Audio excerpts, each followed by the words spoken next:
Hi, I'm Lori Prescott. I'm a licensed chiropractor in Irvine, California, and I'm going to give you some health tips about your workstation and how to set it up properly so you don't have postural stress. First of all, if your computer is sitting off to the left or your right, off to one side, you want to make sure that you have a swivel chair. Because if you're working like this at your station and then your chair is stationary and you have to constantly turn to one side or the other, that's going to create back problems in your low back and create a postural bend in your spine that's permanently there. So you want to make sure that if your station's off to one side, you have a swivel chair that you can swivel back and forth to work at, so your spine stays straight. The next thing that you want to do is make sure that your legs are at a 90-degree angle. You don't want them too high, that'll create hip problems. You don't want them too low, that'll create low back problems. All right, so make sure that your legs are at a 90-degree angle.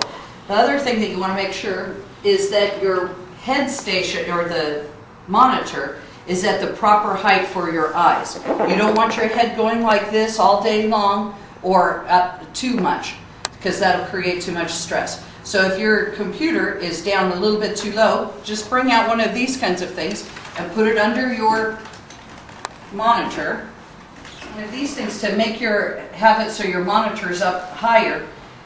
It's better that your head is tilted back a little bit so you have a curve in your neck, and so that your eyes are at either a flat plane or a little bit of an angle, so that you keep a natural curve. Because you're supposed to have a curve in your neck and your low back.